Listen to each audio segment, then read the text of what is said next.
feeling. It's alright, this happened once before.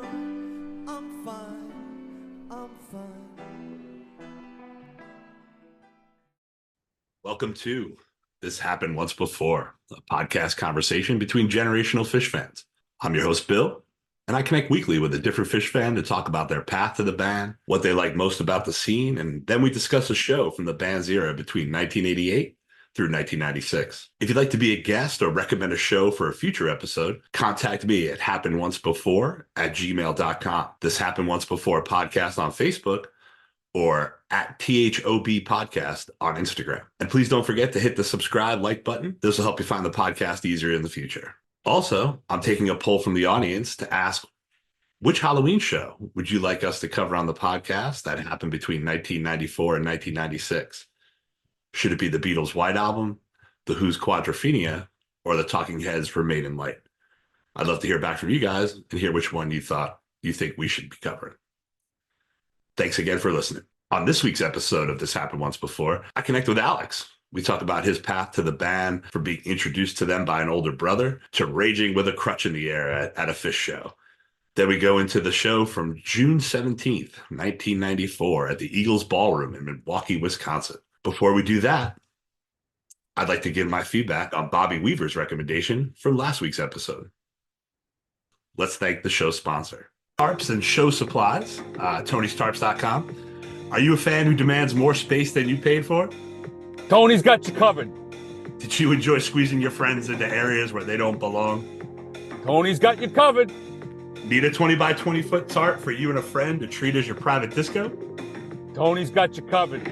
And just in time for festival season, Tony has released their special 40 by 40 foot festival fun pack. Boom! Take the double space. Use the promo code Happened Once Before when ordering, and Tony will personalize your tarp for free. For nothing. No longer tell people to move out. Now just point and stare until the message is received. Scram, get out of here. Tony'sTarps.com, bringing you the ability to pretend Phish is playing just for you. Tony's got you covered. And remember, not only is Tony a friend of mine, he's a friend of ours. Thank you to Tony's Tarps for their continued sponsorship of This Happened Once Before. Remember, Tony's got you covered. Last episode, Bobby recommended the show from December 30th, 2015 at Madison Square Garden, New York City, New York. Another great example of how the band packed so much great music into a New Year's run and not just a 3-set party on the 31st. The first set's tight, well-placed with standouts free.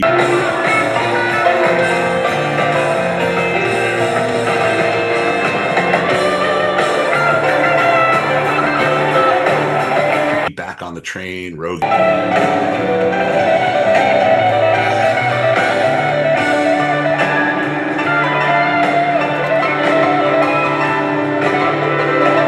Before closing with the first set, 46 Days. But when the second set, the Chalk Dust Torture, a 20-minute jam vehicle, is something this older fan had trouble getting their head around at first, but definitely not into.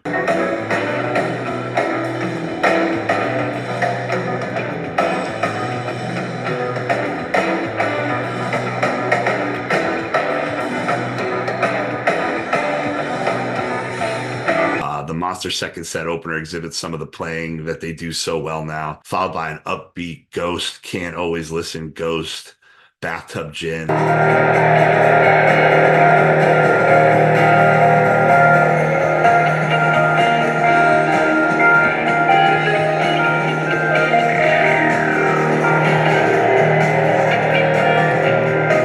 Closing the night with an incredibly unique Mike song, Bouncing, Weekapaw, What's the Use, Weekapaw.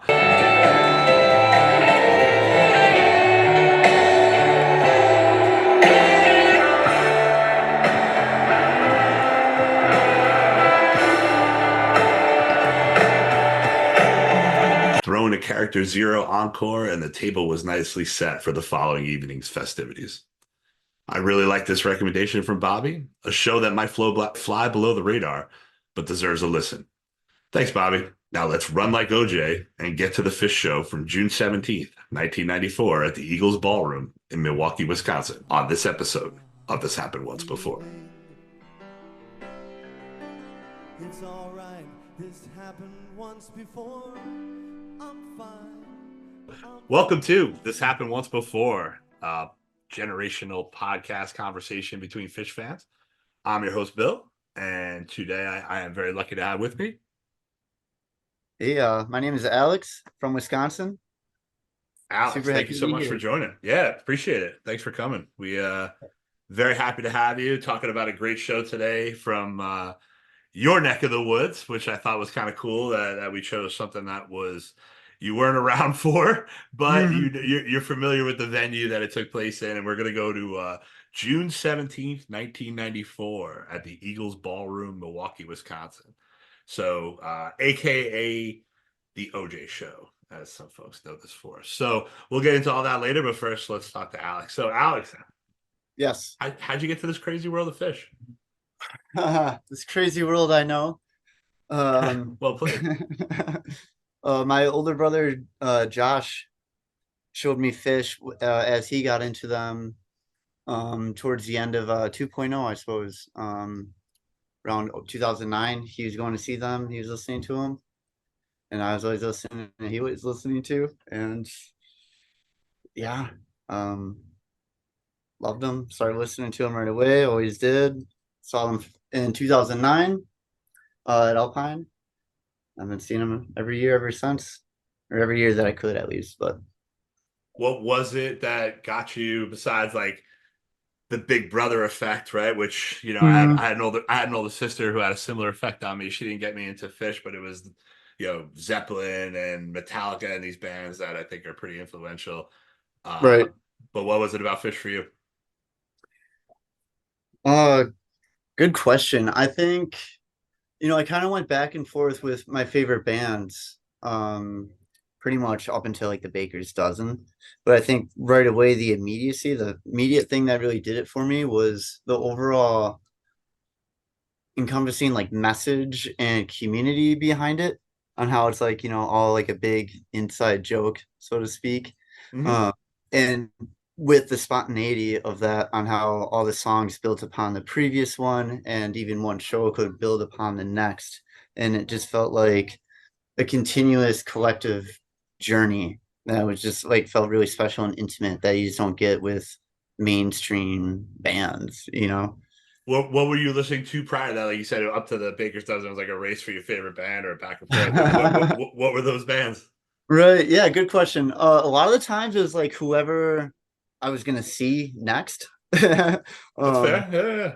so growing up was probably Humphreys. I was 12 when I saw my first Humphreys show. So I grew up just Wow. outside of Milwaukee, and my parents pretty much were always going to Summerfest, and instead of like taking me to a babysitter, they would just bring me with. So, if I needed to, I brought my Game Boy, and Listen, which yeah, we throw. doesn't sound like you needed too much of the Game Boy though. No, not much. Yeah. So I started seeing Humphreys when I was 12. So I was really into Humphreys like in middle school. Also the Doors before that, and both of them were shown to me by my brother. Tom Petty actually even before that. So I'd say it's probably Tom Petty, then the Doors, Humphreys and Phish I went back and forth with. Um, then really String Cheese. Once I got into Cheese, they were the most competitive with Phish pretty much throughout like the 2014 to like 17 years. Mhm. I was going to see a lot of Cheese, and I still do. But yeah, then after the Baker's Dozen, there's no turning back, I'd say. And really, So, yeah, Phish. I'm gonna say seeing them at the Gorge in 2018, especially, that was just monumental. And that's what I was going to ask. Was there a seminal moment? What was it? Were you at the Baker's Dozen, or was it just around that time, or maybe it was at the Gorge? Right. So I wasn't at the Baker's Dozen, but I was streaming every single night. Okay. And so just like following along with that was just unreal. And like the themes and like what's the next theme gonna be, and me trying to talk about it with some of my friends that had no idea. I remember like streaming the Jam Filled Night show during a softball game that I was playing it on a Tuesday night, you know. And everyone else thought I was crazy on that team. God bless modern technology. Right. You know, just now you got to go find a new softball team of Phish heads, and then everybody will be, you can just have it over the speakers. Yeah, that team would be terrible. Like, You never know. You can probably scrap together. They do a 5K. There's athletes somewhere, right? Like right. there's No, yeah, athletes I somewhere. jest. No, I was an athlete myself, so Yeah. but yeah, that definitely the first night of the gorge was really special during that chalk dust jam. Uh Went through a lot and just like that whole journey traveling across the country for the first time. And I was with my brother who I mentioned. Very Um, cool. yeah, that place is just so beautiful and epic. Everything about that, definitely. So That's on my bucket list venues for sure. I'm jealous of anyone getting to see a show there, or those West Coast people whose home venue it is. mhm. It's a piece of America we're lucky that there's concerts in, right? Like Red Rocks, the Yeah. caverns, places like I that. mean, have you been to Red Rocks? I have. Okay. I have. I feel like the gorge is like Red Rocks' dad on steroids. It's like That's kind of how I feel. Yeah, I mean that seems how it seems to me in pictures and from videos I've watched of the shows Mhm. there. It just seems like this expanse, right? Right. Like it just doesn't seem that behind the band doesn't seem to end. This infinite thing. And It feels uh like you're on another planet. well, Red Rocks, that's what they say. And Red Yeah. Rocks is like you feel like you're on this other planet, like insulated, right? Because like everything's Hmm. bouncing off the walls, and Hmm. where the gorge, I feel like has that more like grandiose kind of. Oh, well, not necessarily because the gorge is kind of like a natural bowl in itself too. Okay, So you do kind of feel like you're inside of it as well, but just like the backdrop feels like you're almost on another planet. So it is okay, like nothing very against Red cool. Rocks, but yeah, that's man, the gorge is pretty majestic. Yeah, I got to get that to that one. That's definitely on the list. It's far to your point, right? Like it's all the way. Can't get much further west than here than Hawaii, right? Uh, and it's not a convenient spot either because it's still like a couple hours from the airport too. So it's Ugh. getting there is no feat. Yeah. That's not supposed to be easy, right? Anything Right. worthwhile is not easy, they say. Sure. No little feat. So how many shows have you seen? Now, the first show was, you said, at Alpine? Yep. Yeah. So I started seeing Phish in 2009. I saw them every summer except one in those early years because I had a basketball tournament. But otherwise, I've seen them every year that they've played since 2009. Um, I've been to 60, and about half of those since 2021, the last 3 years. That's I amazing. really kind of gone. Yeah, it's been a lot of fun the last few years. Yeah, I mean, 20 a year. Right now, about 10 plus a year, right? For the last 3 years. Yeah, yeah, 20. Well, I think in 2022 I saw like 16, and I think I like 11 or 12 last year, then a little bit less the year before. It's fantastic. Um, yeah, I've been able to travel a lot more because I got a real job and I had like real money, so I could actually afford to go about it, and so it's my vacation days. There you go.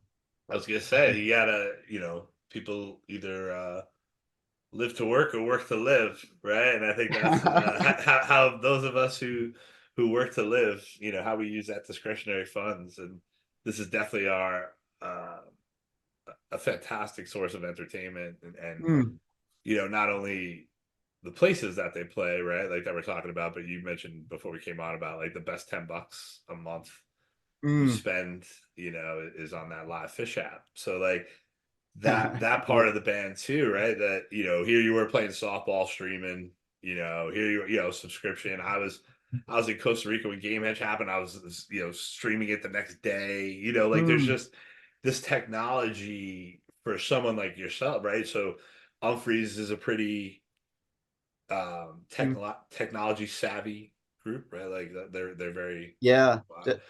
um what do you think it is about Phish that the fan base demands that kind of savviness? I suppose at this point it has turned into a demand, huh? Like, if they didn't stream a show now, there'd be an uproar, right? Um, and so what is it that brought us to that point? It's just like the novelty of what every night could be. And I really feel like back to the baker's dozen for sure, but even tenfold after COVID, it feels like every show they're really throwing the kitchen sink out and really playing like this could be the last show.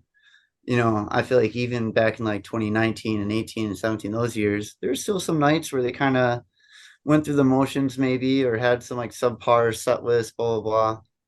But I do feel like after all the shows resumed, it's been all out every single night, even in their 39th, 40th year and beyond. They're doing things they've never done before. And there's a period of time where they weren't necessarily doing new things like that.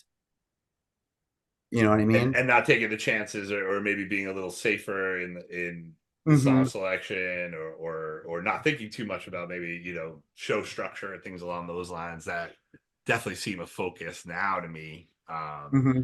Would you what difference do you get, or explain to me the difference, because I don't stream Mm-hmm. necessarily. I like I said, I take the freebie, on Sure. YouTube. But that experience of streaming, in the real, in the live, like the Baker's Dozen, versus being in person. I know that's not replicable, but Sure. what does that like provide you, other than like getting the stream later Yeah, on to listen to? and so that's a really good question. And so here's how I explain it to like my non-Phish friends Yeah. who think I'm, have a problem and I'm psycho. I tell them your favorite sports team is playing. You're gonna sit down and fucking watch it. Oh, sorry. No, it's explicit. I Yeah. have it on explicit, so don't worry about it. Okay, yeah, but like your favorite team is playing, you're gonna watch the game. You're gonna do the play-by-play. If for whatever reason you got to be somewhere else, you're at work, you're in church, you're doing this, you're still listening on the radio or following on your phone. And like Phish is my favorite sports team, and a lot of people feel that way. And so it's like each show at this point is like turned into a game. What's gonna happen? What are they gonna do? Who's gonna bust out, who's gonna slow down, etc., and so it's something that you just like are passionate about and you just gotta to follow it and to live it. And in the same vein too, it's an experience too where you really just kind of whatever you're going through in that time, at least for me on a personal level, I often feel like the song selection in some way or another speaks to me on a more like intimate level too. And so that makes it a bit more special. I love that analogy of a sports team, right? And especially when we're talking about the band now versus the band that we're talking about in the 94 show today, where, you know, if you scroll through 94, you might get carpal tunnel going through how many shows they played in that year, right? And now Let it's alone how many songs in a show. right, right. And now it much like a season, a basketball season, it's you're gonna get 50 shows, right? And there's Mhm. only 50 shows, right? And to your point earlier about, let's call it, a sense of urgency they play with now, Mhm. that you said, any show could be the last show. And I don't really like that mindset, because it takes me to like a Grateful Dead mindset where you're like, Mm. no, they're healthy, bro. Like there'll be a tomorrow. But I understand that, like, we're all getting Father Time's undefeated. So Mhm. like, that's just a great way to look at it now, to ex- to spend that time, that money, that bandwidth to a culture that is sports crazy. It's very easy to say, how many baseball games you watch a year, how many football games, how many, and just be like, they only do it 50 times a year. This Mhm. is, I'm just lucky enough they play 4 seasons. That it's not all within a 3 month Right. window, right? So I Mhm. love that analogy. That's great, Thank you. and the good news is that they're like the UCLA of the '60s of the jam band scene, like back to back champions. Like they don't really have a peer. I would argue from probably '94, right where we're at here. I would say Yeah. that that's pretty much where they took the mantle of producing a better concert night to night, on a scale that the Dead didn't have the energy for, the Mhm. creativity for anymore. I mean, Yeah. yeah, they're pioneers of the scene in so many ways. And it's kind of weird to think, right? Because it seems now, right? Because we're talking Phish has been around for 40 years. So now you figure the Dead was around for like 30 before that. So now you're talking about like an idea that's been around for a while. So when you Mm. say transforming the scene, are you saying from that San Francisco mindset through Mhm. today?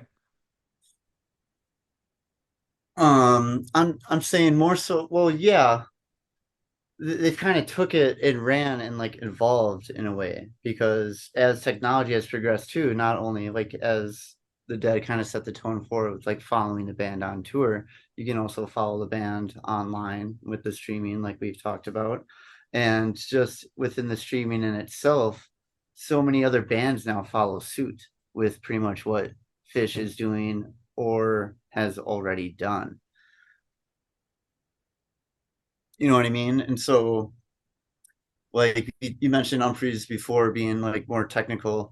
I remember Phish was streaming shows and Humphreys would like stream shows through nugs.net. And then through nugs.net, you could get other shows streaming. Whereas Phish was like the first band to be streaming shows online and they have their own site and service devoted to that. Whereas no other band really has that. Rather, one platform for a bunch of bands to try to compete with Phish.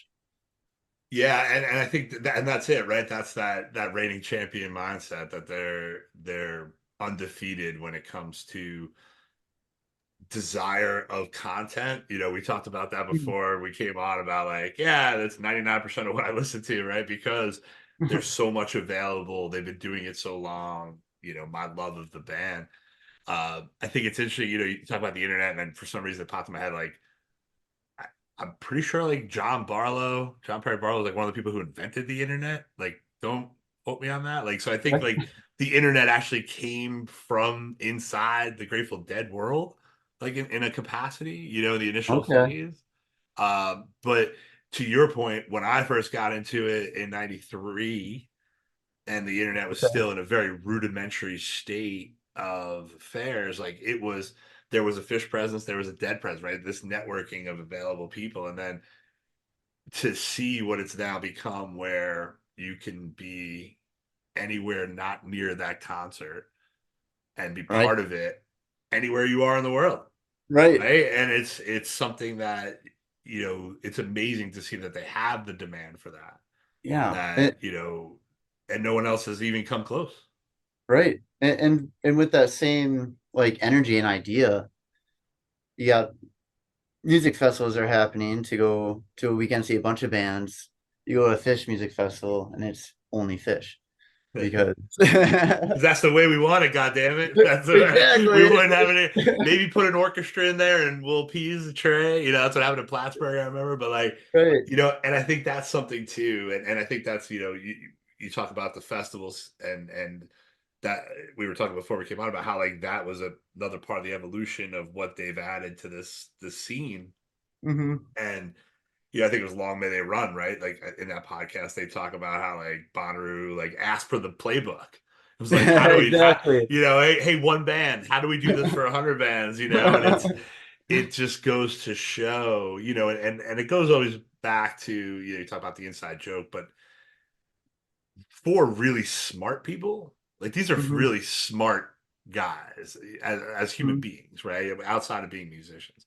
So Yeah. like to take the mindset that they took to build these things and then made it replicable, right? To your Hmm. point, like you could do small things like those festivals that Humphreys does up, right? They have their own festival, don't they? Humphreys, Um, like summer camp. right. Yeah, So it's they have basically that. there. Them and Mo. Y- Yeah. Yeah, and I think Mo has always had their thing in upstate New York. They're Hmm. they're following up there. So I think it's something that we as a fan base again are lucky to have these folks who are constantly innovating, Yeah.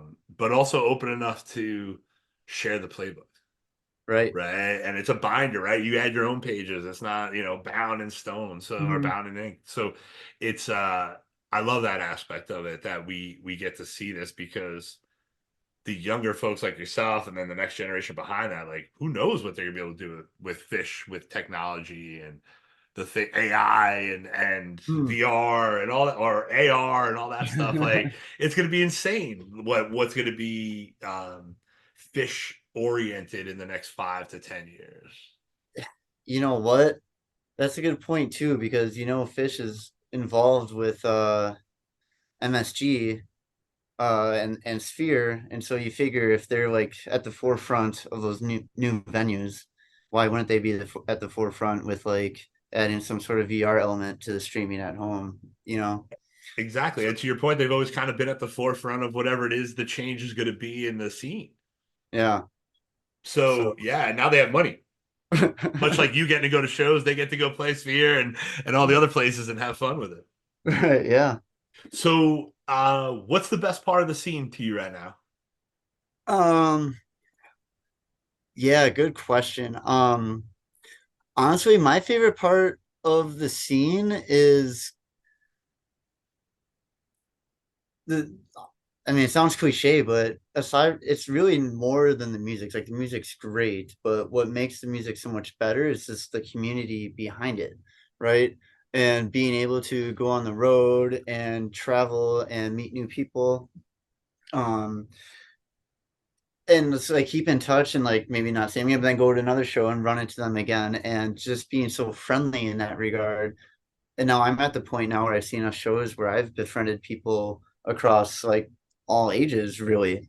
And so it's really funny just to think back when I was a kid and like I was kind of naive to a lot of the things going on, and now being older and mature. And that because I'm in my early 30s, and so I can just as easily befriend people in like their mid 40s, maybe 50s. A couple of summers ago, I became really good friends with an older fellow too, who's been like seeing the dead, since the 80s, 70s, right? And it feels just like family there.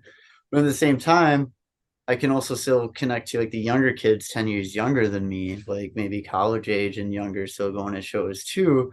And I can still easily access that. I remember what that was like. And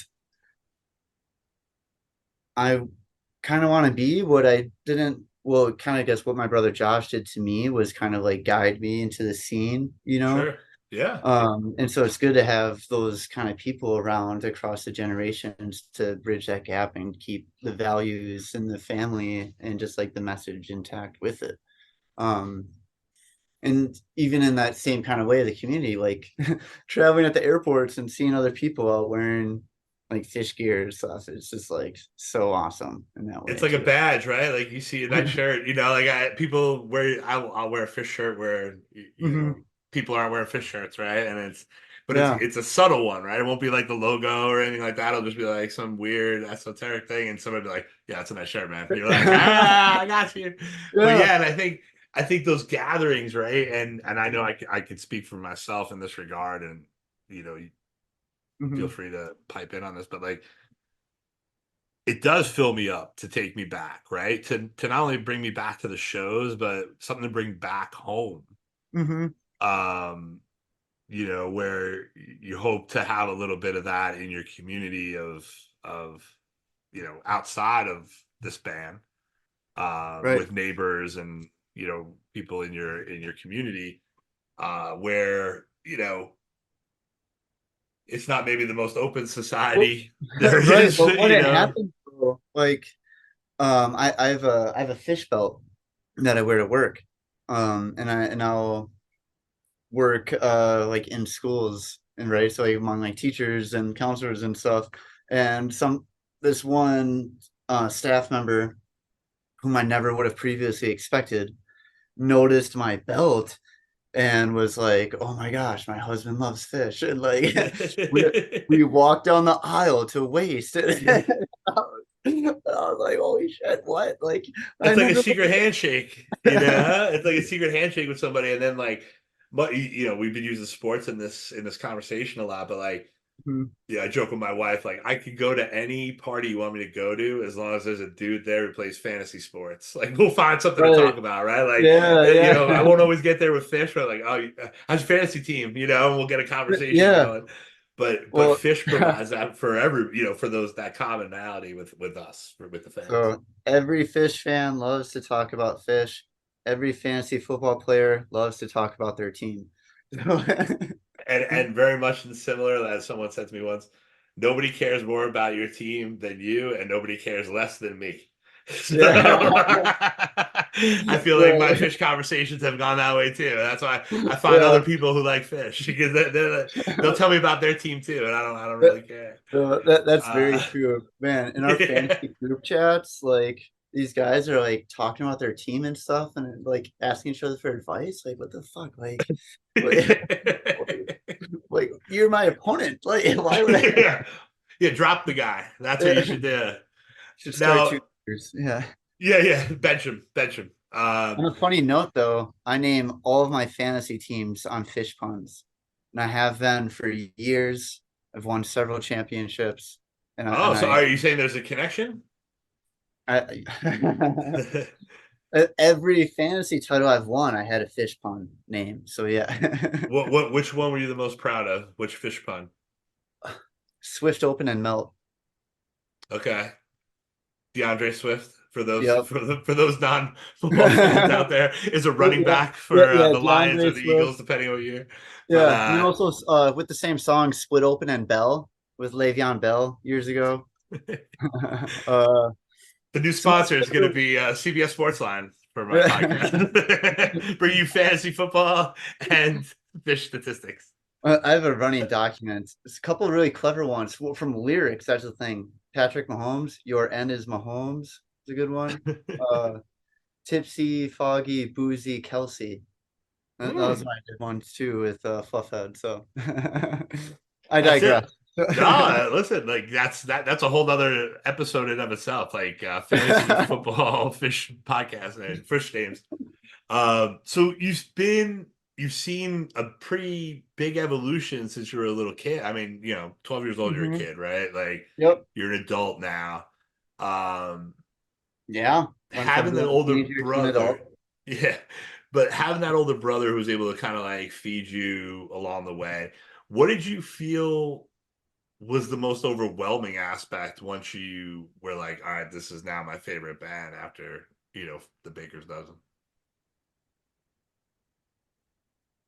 Uh, Leaving a show without running into the mafia.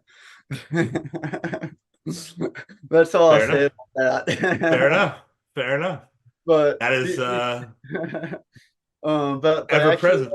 though, it what's actually though like been in a kind of more disappointing sense, overwhelming. Also as awesome as the online community is, it's also can be overwhelming and uh detrimental. With just all the keyboard warriors online and the Facebook groups and Reddit, and like the bickering and the arguing and just like kind of the drama in that regard in those groups. And I Anonymity is a do. bitch. Right? Like I think Mike Tyson just said it, like these kids need to get punched in the mouth because nobody would have done this without, growing up without this. Like the anonymity of it all, I think brings out people to say things or behave in ways they wouldn't in person. And Right. I think that's definitely a huge detriment to not only this scene, because Hmm. like this scene has this unrealistic high bar of perfection that is demanded, right? And it's ridiculous. It's a ridiculous ask. Nobody is perfect. It's impossible to do, And but it's yeah, it's gonna and get it's done every night. They're people gonna do it. online complaining about the shows too. Like so rarely have I like left a show with anybody complaining, and it's And I think like that's I why there's a think podcast attendance bias, because when you're there, right? And that's kind of why I asked that question about yeah, being present physically and uh-huh, then watching it remotely. yeah. Because I know when I am at a Phish show, I leave that Phish show every time going, well, I know there's nothing better happening on the planet tonight. Right? Like I know that. I know there's Yes, no better yes. concert happening anywhere on the planet, right? And there might be a better party. I'm older now. I'm not that guy anymore, right? Like I'm not there I'm to at the point rage. where I'd rather see Fish by myself than do anything. Yeah, And I think that goes to who they are now, right? To the evolution of this thing. Because to your point about the mafia and all that stuff outside the gates, right? And I think that got through the gates at some point. Like I'm having like a Lord of the Rings kind of mindset now. Like they've breached the gates and come on in. But I think the scene has kind of rebuilt itself in a way that has a little more health to it. It'll never be perfect, much like the band. It'll never be perfect, right? We're humans. We're fallible. Well, I think there's a growing sense of gratitude, though. Like, sure, you'll always have the 100%. people, yeah, and like even your shirt says grateful, and like, but like you'll always have the keyboard warriors online, and sure, but you'll get that in any scene, quite honestly, and kind of Sure. like how Phish pioneered all those other things. They probably also pioneered the online bitching community, through Fantasy Tour at first, but Well, honestly, I remember reading this a long time ago, and it's probably some old ass shit. And so this would have been like pre any of this stuff. This would have been like late 80s, early 90s. There was a guy who would Mhm. stand in the front and time them, like time the jams, and they would watch the guy, and like it would start freaking them out, right? Like after a while, they're like, "What the hell is this guy doing?" Because like, oh, We're just it's gonna short. stopwatch. Yeah, it's too short. Yeah, right. It was a guy with a Uh, stopwatch. So like, there's something about improvisation.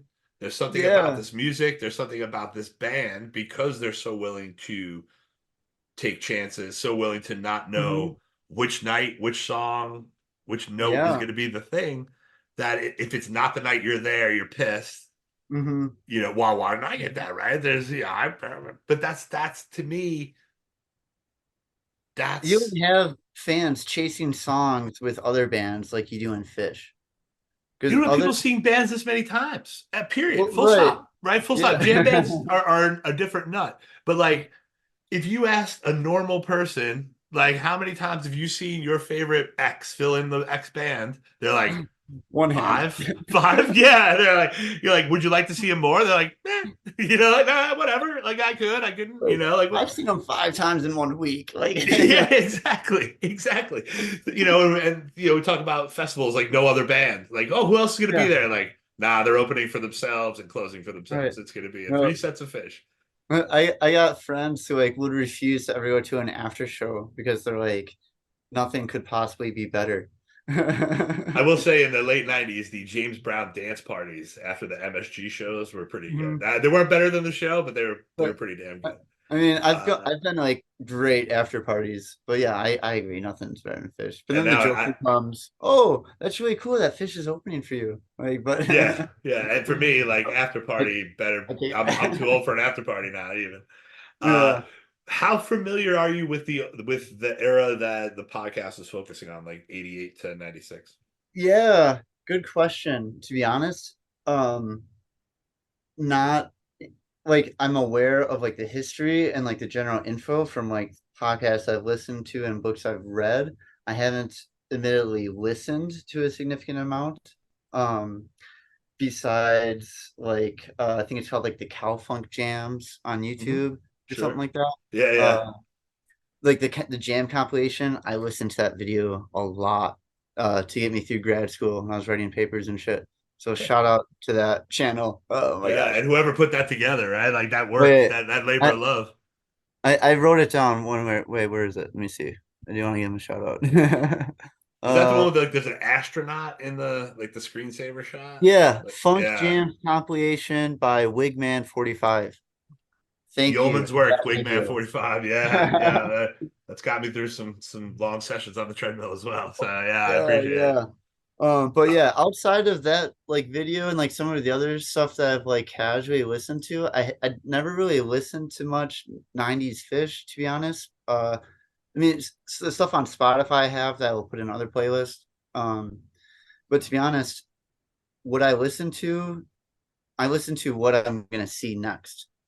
So like usually when I'm listening to Humphreys, or like if I know if I'm gonna see Humphreys in a couple weeks, I'm gonna listen to Humphreys. If I'm gonna see Cheese next week, I'm gonna listen to Cheese, etc. And so as far as Fish goes, I'm gonna listen to the more recent years of Fish because that is more representative of how they sound right now. And so during the off season, or I guess like between tours is when I'll be more Back to the likely. sports analogy. Oh, shit. We can't get it out, but That's all right. No, that's the theme for this episode. That's cool. right. So that's when I'll be more likely to go listen to stuff then. Or I guess now on Live Fish when they'll release those archival stuff during the off season, and then I might listen to that then. But otherwise, I'm listening to the more recent stuff, uh, just to just really get myself psyched. Especially the last few years, um, I just think it's just a whole another ball game with Trey's. I don't know the logistics and the specifics, but that new pedal he has, that I've called like the portal gun. That's what I call it. Yeah. It's like that womp, like deep synthesizer, spacey sound. I almost feel like they're a different band now since he's brought on that element to their shows, and it's like I know that they didn't do that in 2019 or before, and that's Right. now that's like my favorite part of the show now when they do it or when he brings that in. It's a whole other thing that again, to like Phish being the pioneer, no other band can do what Phish does, like sonically through that sound, whereas Phish can do what most other bands can, perhaps not, but in their own way, perhaps.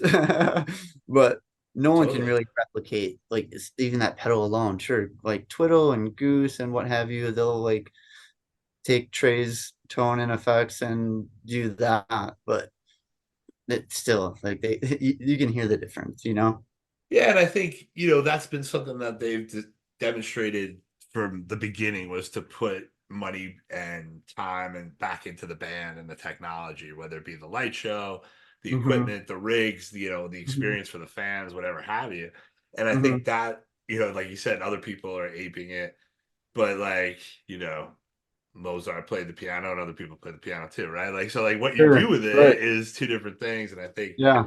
that's the beauty of Yeah. this band, that the driver of it Right. hasn't soured on it, But and yeah. is willing to, and so what I love, and it sounds like you enjoy too, is that like there's no formula anymore, so it's any Mm-hmm. given night, it's any given song, Right.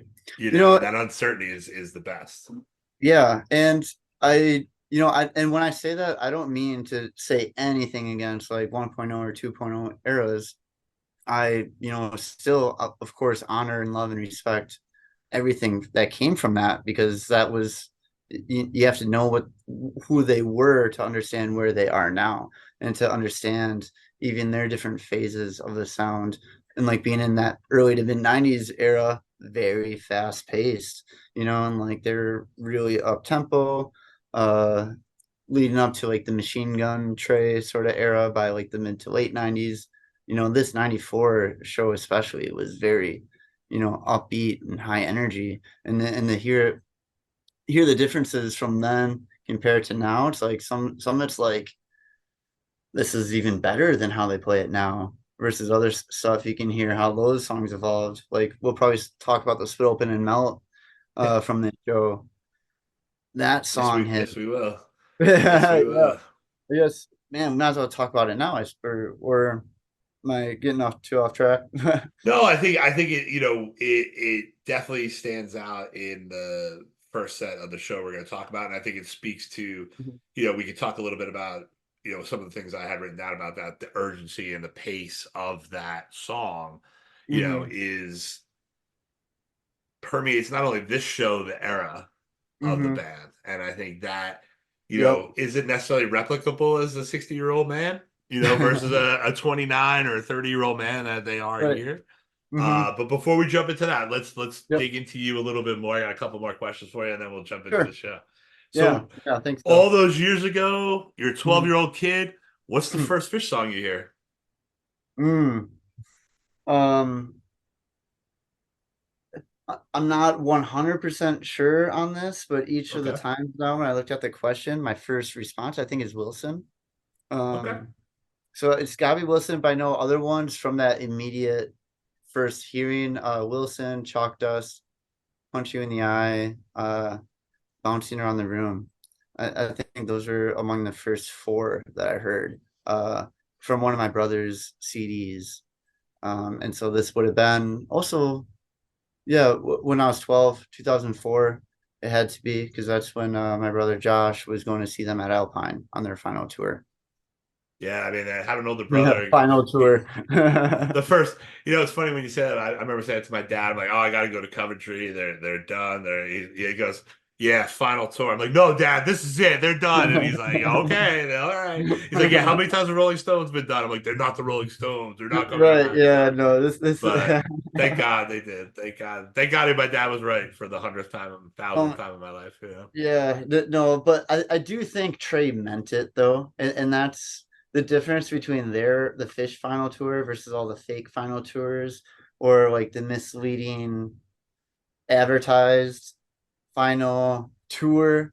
And I What think Phish the is addiction genuine about? issue of just wanting a change and feeling trapped and all the things Right. that went with it, right? Like Yeah. where I mean.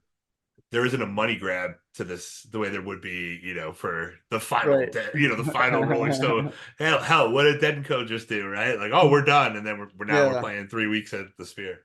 Well, their tour manager is the former TEO of Ticket Bastard or Ticket Bastard. Well, Yeah, so it makes sense. But anyways, they've always known how to make money, right? right. Any But of these bands. I mean, Trey will play till he can't.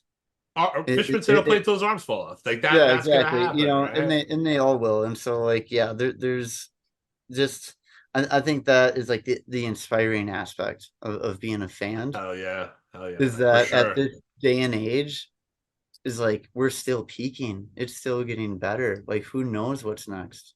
Excuse me. I think it's evolved into something sustainable, right? Like, is it when we get into Mm, this show, you can't play at this mm, pace forever, mm. right? Like, you can't be an improvisational band and play like this forever.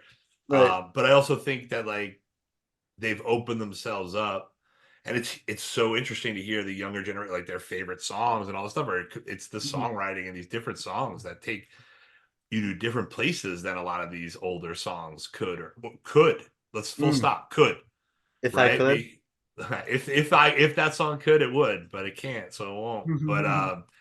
But yeah, so we get you at those 4 or 5 songs. You think right around there in the live one, but like with an older brother like in Fish, that's like drinking through a fire hose of information. So, first show you So, attended, you said was '09.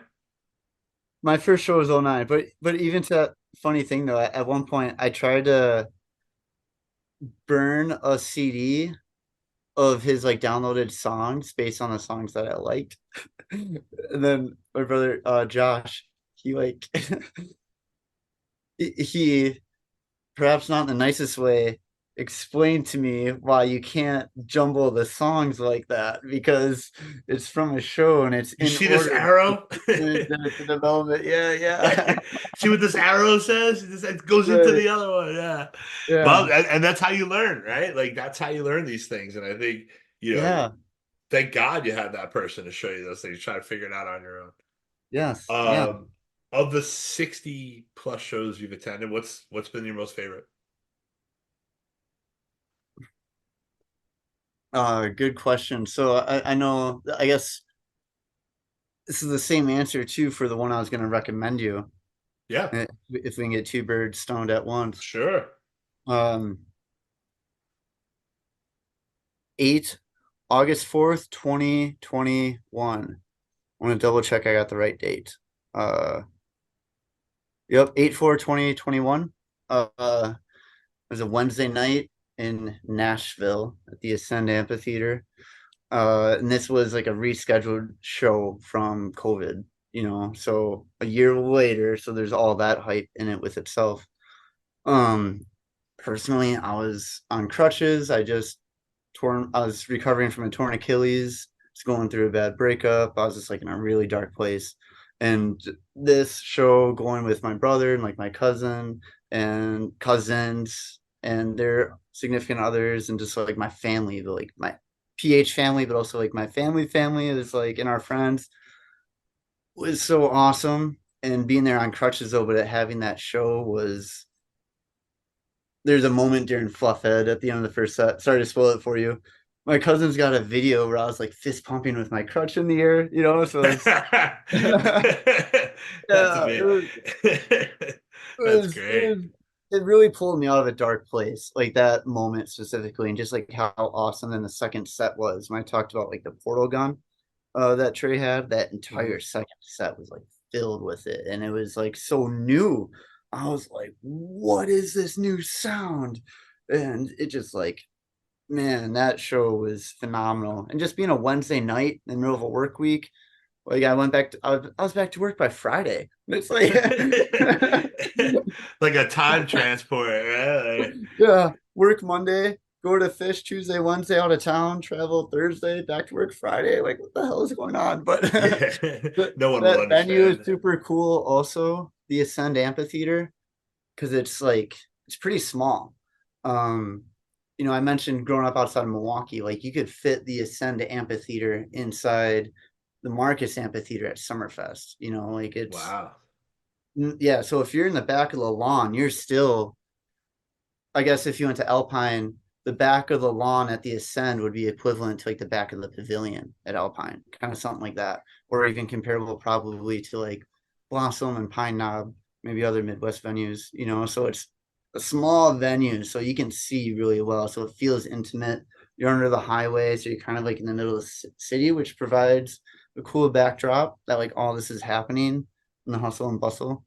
Yeah, Um, Nashville's a great music city, so it's like a good yeah, place to be too. Good yeah. food, good music city. Right. So that Yeah. show, super fun to be there with my family and then that moment for me personally. But even that aside, I still re-listen to that show all the time because of like that second set is like what dreams are made of. It flows together so incredibly.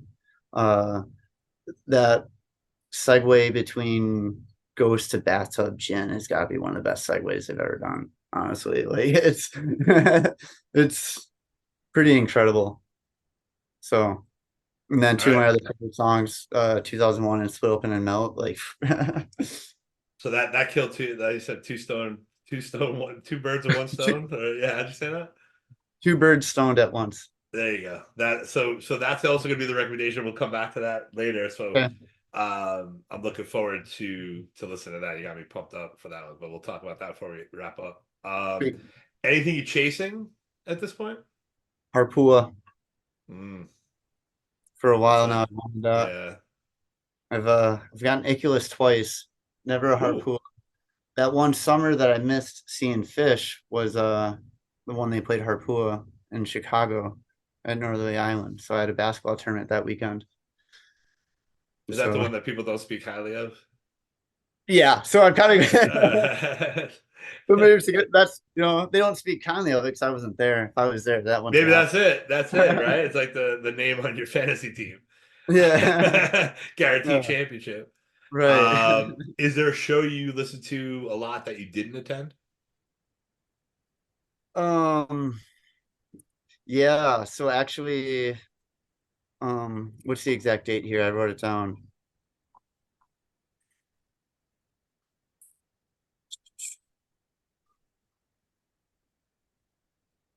10/16/21, Chase Center, San Francisco.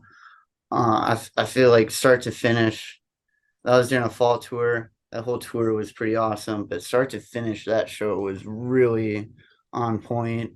Uh, Epic Bathtub Gin opened the second set, and then they out of nowhere was a Frankie Says, Mm. and then peaking Moma Dance to close, and the Carini Encore has got to be one of the best versions ever. That Carini Encore. I remember the first time listening to it while driving in my car. I was like, "What is No rocking?" crutch, but just rocking it, fist pumping nonetheless. Yeah, it's special when you can remember the first time listening to something, and it's Yes, actually, very true. Makes you go yeah, back, like that right, kind of thing. What yeah. what show do you recommend most to others to listen to? Um, Honestly, it kind of depends on who I'm recommending it to, because I'll try to cater my suggestions towards their interests. Um, but to like a general non-fan, honestly, it's probably more so like Game Hedge, the recent New Year's show, Okay. because I feel like people who aren't necessarily familiar with the jam scene appreciate it more if there's like a story with it. Very much. Yeah. So there's that, and especially with the performance that they could watch on YouTube. Um, but otherwise, I'm more likely to honestly recommend like songs to people. Like if there's a Phish fan, the show that I already suggested, to be honest. Yeah. Yeah. But if it's like a non-Phish fan, I'm more likely to just send them a single song because you can't really send somebody 3 hours of music anymore. It's fun, and it's very funny. I gotta change that question. I gotta rethink that question because I made that joke in a I think in the last episode is that when back in the day it was like, here, listen to the show. Like it wasn't, no, you wouldn't pick a song. You would trap somebody in your dorm room or in a house. You'd be like, all right, I'm gonna put this on. We're not gonna go anywhere for 3 hours. I'm like, fuck, I want out. I want out. But the Right. way delivering it, a little bit at a time, eating the elephant a little bit at a time is the way to go. And to Right. your point, like catering it to this band, if they're into bluegrass, you can find something. If they're into, disco, you can find something. There's something Mm. there for everybody. Um, which leads me to this question because I think somebody alluded to this last time I talked to them. But what's your favorite cover song they do?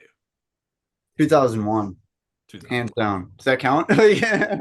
100%. That's a cover. Yeah, no, and I think Cool. people the conversation we were having was like, using covers as like a Trojan horse for Phish. Like, oh, you like that? That's Phish, actually, because they are America's greatest cover band. So it's like Right. you could just go, Yeah. oh yeah, you like that one? I told you you like Phish. Yeah. What's your favorite studio album? Oh, Also, God. I do want to also shout out to Golden Age. Listen, I think, that to me is Their own. no, I just think they don't cover a lot of contemporary bands. Hmm. Right? And that's a band that's like someone who's a contemporary of theirs. Like there's a lot of classic rock covers or Sure. jazz or something, but like there's very few songs that they pick out from somebody who's currently touring. Say, I don't know if that band is still touring, Yeah. but they've at least released albums in the 2000s. Right. So I And think that's kind of cool. again, and again, that's like when Phish does something, they're gonna set the bar with how they do it. Listen, how many Ween fans have been pissed off about Roses for Free for 30 years now, right? Like it's a 25 years, it's still not over it. And the collective disappointment when they didn't play it at Lock-In. So I think that's 2001 is a really, and that's another cover that has cemented itself in this version of Phish in this Mhm. current iteration. I think it's become a good launching point and less like a perfunctory cover than it used to be, and more of like this open-ended thing now Mhm. than ever before. What's your favorite studio album? Billy Breeze. Yeah, Low me too. key, I think that song's actually, or that, well, the song especially, that and Bliss is really beautiful. But the whole album, I do think is like well done. I've like just had it on. I used to drive like Uber and Lyft and stuff, and I would have that album playing, and I've actually kind of low key like got people interested based off that album, which you wouldn't expect. But Now here's a question: will an Uber or Lyft driver who likes Phish give up the auxiliary cable? I think so, the answer is no. I think the answer is so no. So But what I would do is I would lead with offering it to them, and then if most of the time they'd say no, whatever's fine. Like, all right, all this right. is it. Have you heard the song Tweezer? How long we got? 25 minutes? Great. I know which version to play you. Uh, so where in the world would you love to see them that you haven't? Uh, Mexico on the beach. Oh yeah, Well, at least it's feasible. yeah. I'm hoping for next year. I Um, I, think I think what's good about Mexico, it's like a permanent spot in the rotation. Like it's hmm almost like, we're gonna keep with the sports analogies this episode. It's a home venue. Like Oh yeah, at this MSG, point. like Dick's, like it's a home field advantage kind of place. They know the setup. They can go there for a couple days, kind of thing. Right. And before Montegreen, I was actually saying like they don't do festivals anymore. They're doing Mexico instead. and like they're doing Mexico more often than festivals really since 3.0. I'm fairly sure, if not definitely in the last 8-9 years. So it's like once I made that realization, oh man, I should start prioritize Mexico. Yeah, yeah, and it's Not of course beautiful. monitoring, but But sitting on a beach listening to Phish is there's there's very few things that are better than that, I would imagine. Mm. Uh, so if you had to choose one, boy, man, God, or shit, Boy, boy, the it just explosion. that moment in the show is unparalleled. Just the build up, the entire crowd culmination where everybody knows what's going to happen, and just that release there. Again, no other band can do that, and those are the moments that you can't replicate in a recording or on video or anything. When you're there and you get that, oh, with the lights go white and all the glow sticks, that I yeah, agree. that's That's the it's best feeling. beautiful. That feeling of elation Yeah. that comes with that release of that in the beginning is yeah, that's a definitely in person revival like feeling, right? Like that kind of spiritual feeling. Mm. So you ready to jump into the show? Yeah, let's do it.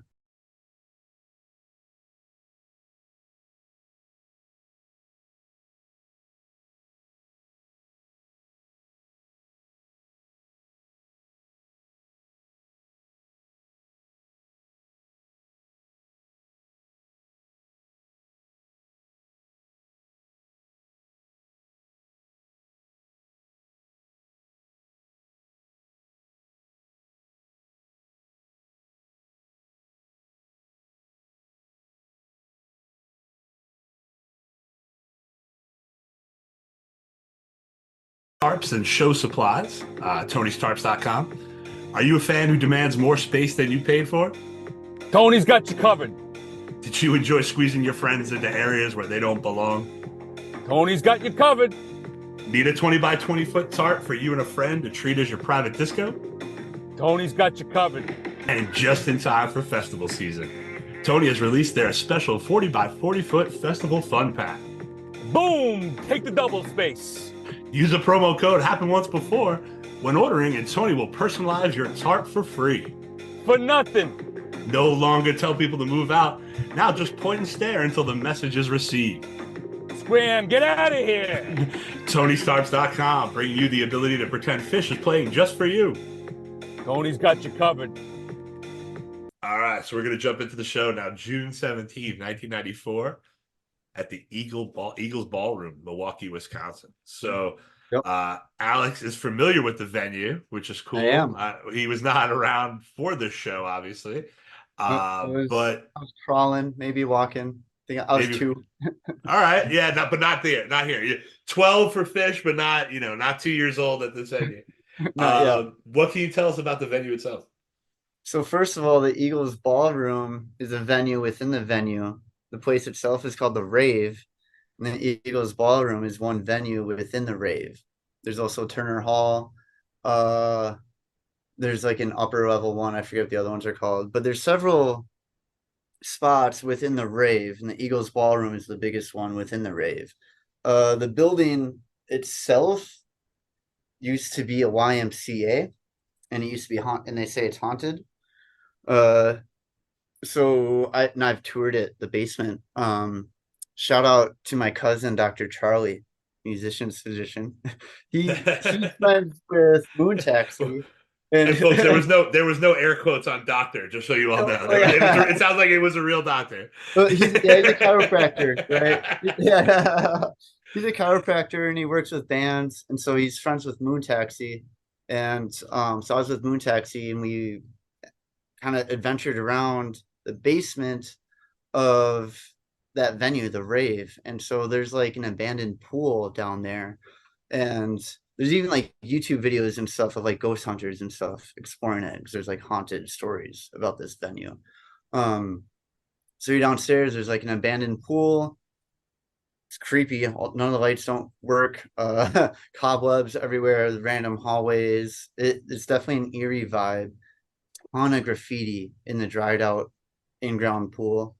and just like a random school chair, it's like in the middle of it. Like So one of those, yeah, those so videos you see of abandoned buildings. That's what I'm imagining. yeah, so the venue itself kind of has that history to it in Milwaukee, which is interesting. So that's cool. The rave itself in the Eagles Ballroom, I should say, not huge, probably only a couple thousand people. I've seen Humphreys there a bunch growing up, like in high school. Um, so again, anywhere you are, you're like in there. And the venue itself, it's got that kind of historic feel with the architecture. And if I recall correctly, the ceiling kind of has that like church feel to it with the art and stuff. And that's just sort of like the layout of the balcony. If I'm recalling correctly, it's probably been maybe 10 years since I've actually been there for a show. Um, so that in itself, it's a good venue like that where you walk in and you're there in the stage area once you get upstairs. But you got to go in and you go like upstairs or downstairs or something because there's a bunch of different ways to go. And so you could even get lost trying to find the venue itself once you're checked in from outside. And that's You how the know? ghost story starts, folks. That's how you become a ghost at this venue. You get lost on your way to a Phish show. Yeah. So it's like you're outside, you get in, and then you got to find the right door to get in again. You go upstairs or downstairs. There's a bar downstairs, but this is upstairs. It's Is it so one of yeah. those like jazz ballrooms from like the 20s? Is it like one of those kind of Uh, rooms that I feel like with the kind decor of. and things like that, the gold leaf and that kind of vibe? Yeah, I'd say so because it's like open an open space. Yeah, Mhm. definitely. Yeah, Yeah, I the Hammerstein Ballroom in New York City, kind of the same kind of feel where you just uh, that old, yeah, ornate feeling to a sure. place that has a lot of history. Like, Um, yeah, because like the the floor is all Murat, level. There's no seats or anything. right, right. Yeah, it's like Like an the open. Murat in Indianapolis, like that theater is like very ornate, but it's inside like a Masonic lodge or some kind of crazy lodge there. Mhm. But yeah, no, this sounds, you know, and why I asked you to give me a description of it because I Yep. think when I listened to this show, um, the room is part of the show, right? Oh, And I absolutely. You could be in the on the wall, and it feels like you're right there. So and you can hear that here. I think a little bit in how jacked the crowd is, like mhm. that. It's not just Phish, which is enough to jack the crowd. It's where they're seeing Phish. Like the room is Milwaukee's also adding. pretty rowdy. Yeah, listen, that people like beer in Milwaukee. That's what happens, right? So, but I also but there's rowdy and then there's energetic, Oh right? yeah. And I didn't think this necessarily came across as rowdy. I'm a New York kid, so I've heard rowdy, people talking Mhm. bullshit the whole show. But No, like, in like a sports enthusiastic way. yes, in a very Midwestern polite way too, right? Like nobody's in. Yeah, we're But all Packer this, fans. yeah, at least you made the playoffs. Um, this show in a I think we were talking about this before we came on or when we started about how you can pretty much do a podcast on 94 is what I'm starting to unpack as I've started to do shows and autonomy, some upcoming guests, it's like their first show is 94, so we're talking about that. You and I went back and forth about this because though you weren't around then, this is a venue where you were familiar with, you had seen shows there. So when 94 Phish comes rolling through Milwaukee, the kids are there to see them. And they're ready to go. It's a summer, Mhm. it's June, so the colleges are out, but everybody's home, one of those feelings. And 94 Phish is something to behold. And it Mhm. really, we talked about what this band is now, but it's insane what this band was then. And this month, June specifically, could probably have its own 2 seasons of a podcast. I'm just talking about June 94. Mhm. Um, so we'll talk about what this show is known for later because that starts in the second set. But Mhm. this first set kicks off with Runaway Jim. And right away, everything we just talked about with the crowd, the venue, and the band is quite evident. Mhm. Firing. It's yeah, it's And like part of the things I was wondering about is like, does the band or do the fans know what's actually happening or not? And just in that era, it's just fast paced and just like machine gun rockin' Trey.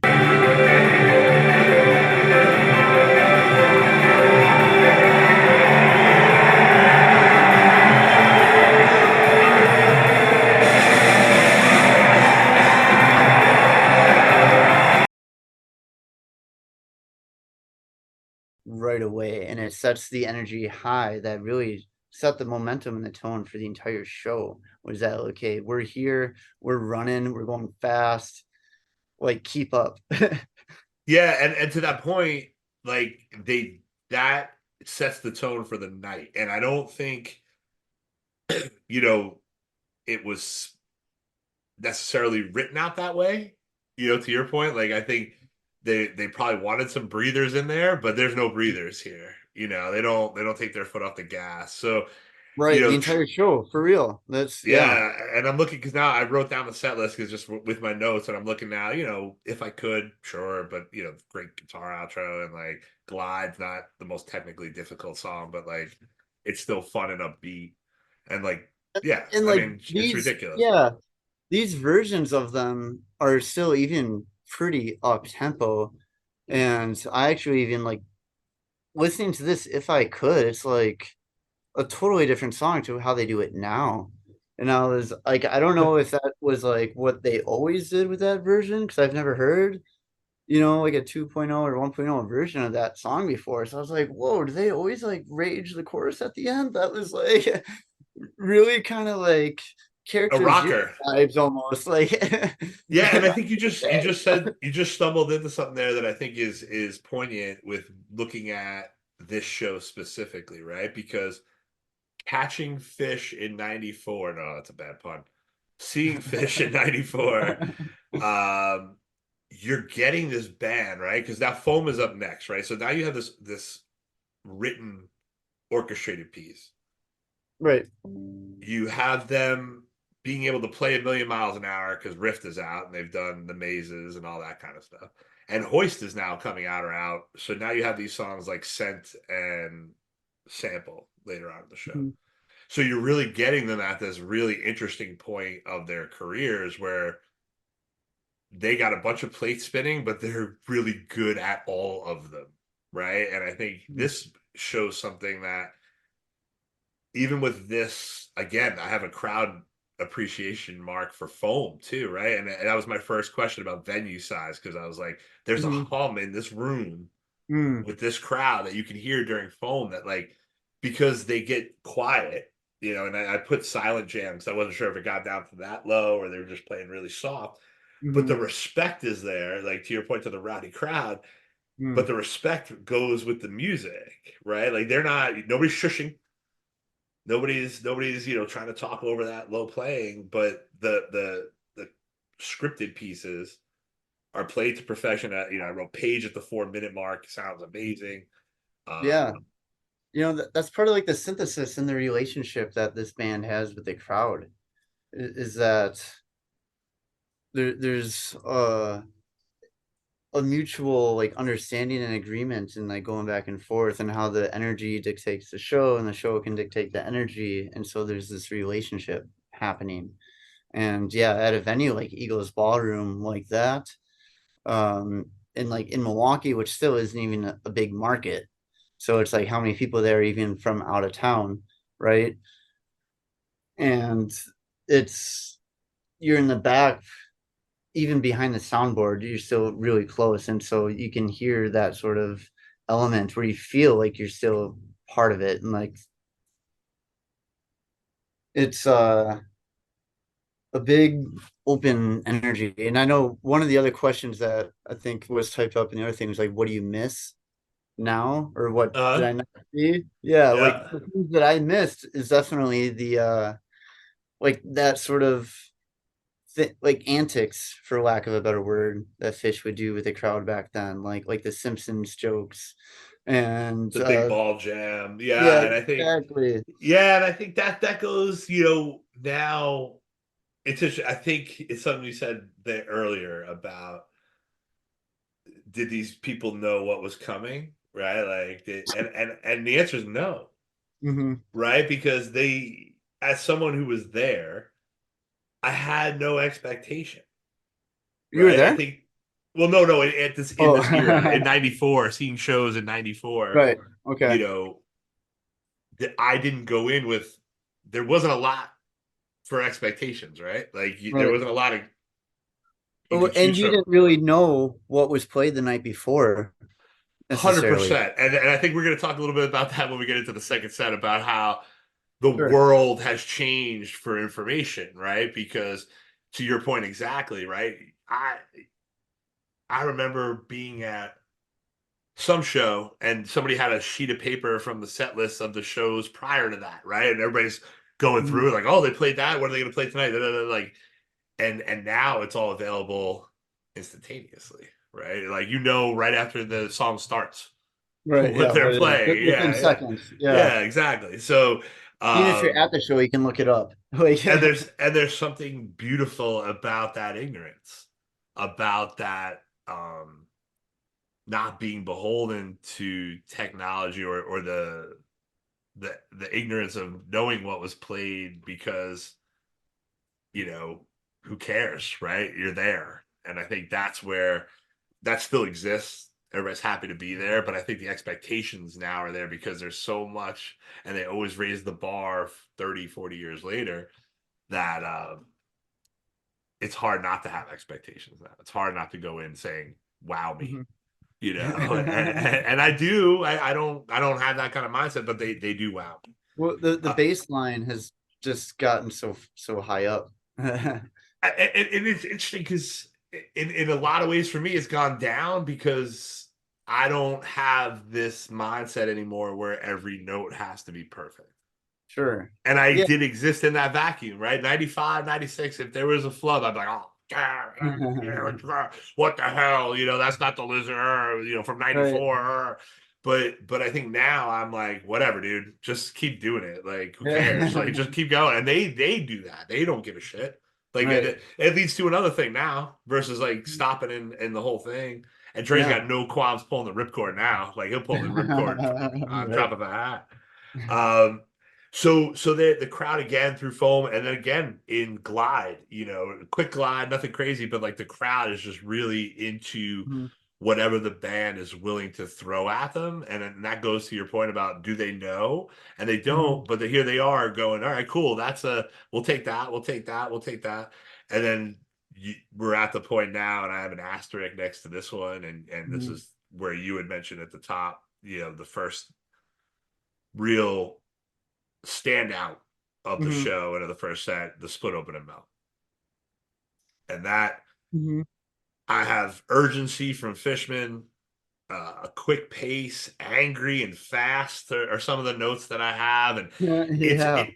I went back and listened to it again because I thought it was short, and I was like, "Whoa, that was short." Like, did it cut off or something like that? And I realized that they're just playing so fast and angry Yep. that the 11 minutes goes by incredibly quickly. Yeah. And I And was like, "Oh shit, okay, all right." right. So I feel like I think that speaks to one, like the era that everything was much faster paced. This show Yep. itself, it was only 11 minutes, which we'd probably be disappointed. Well, I don't want to say disappointed, but you don't get that very often now with an 11 minutes to open and melt. It's going to be longer most of the time now. Um, it's the only song over 10 minutes of this show as well. And just Huh, with the yeah, right. Everything good else call. in the bathtub Jen was like 9.5 minutes or so. Um, That's funny. I have that note next to bathtub gin. Quick, 9 minutes. That's funny. right, Yeah, yeah, yeah, right. So everything felt fast paced, but it's like the OJ show. They're running, like yeah. But I everything don't is know. like But that. I see, and that's the thing. I don't know if they know at this point, and that's like where we get into that second set, because there's no illusions Well, it's in the first set.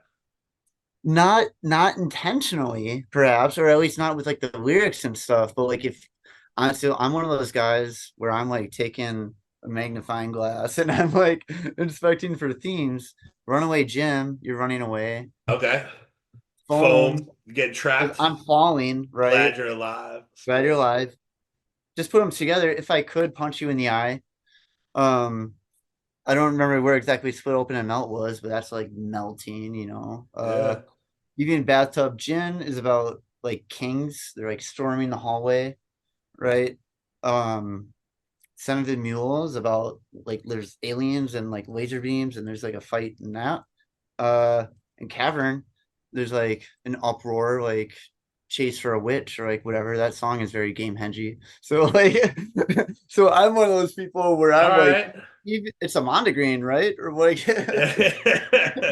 Well, so all right, so there's that, right? So that would be the unspoken methodology of the OJ theory, and I can see what you're saying because the sense of urgency, even without the connections with the songs, like the playing is intense, like through the whole first set, like a chase, right? Like there's like they're being pursued, they're like running, there's it's so fast, and you're right, like this Split Open and Melt. It's a tight 11 minutes is whatever. It's a tight 11 minutes. It gets angrier and fast around the 6 minute mark. It's quick paced and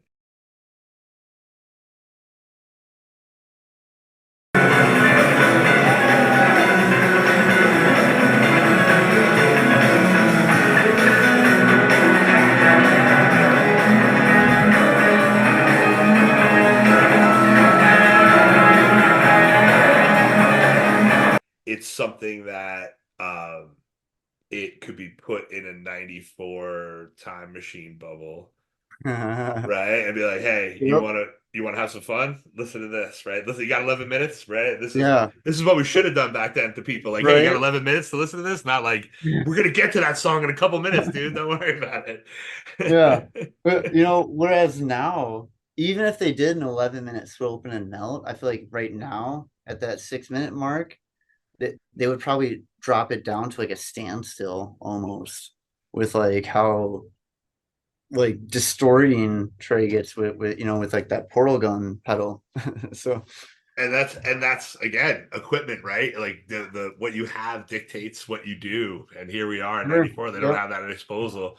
But he does have some other tricks up his sleeve that come out as we go. If I could, you had mentioned it about the tonality of that song, and interestingly enough, that's what my one note for the whole song was tone at the 4.5 minute mark. Like it was just it's a good song. Like it's a good, I know it's not nobody's favorite song, maybe it is, but it's a really good, well written pop song, like chorus verse, right? Like, and I always love the guitar outro on it, so like that you can't take that one away. Yeah, it's a pretty song. Yeah, but into the next song, which I only have, I got a good note on this one, but they go into Punch You in the Eye out of If I Could. And my first note just says, God damn.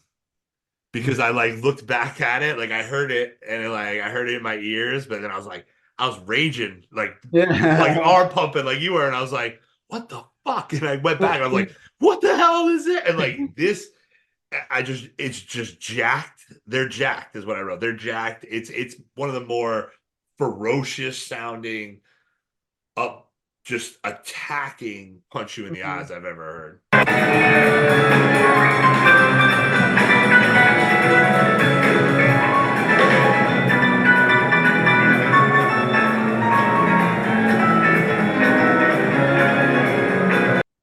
It is, man, and I think that's also like given the context of the show, like leading open to that, like that Split Open and Melt was like so raging. So you know that they're like still warming up. And just the fact that it's like the first set that they've already done that like like really upbeat, tight melt.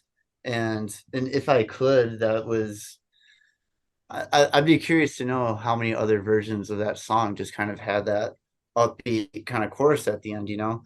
And so then into the punch you in the eye, it's like everybody's ready because even in that moment, even though this version of If I Could is still faster in the context of that show, that's probably their breather song.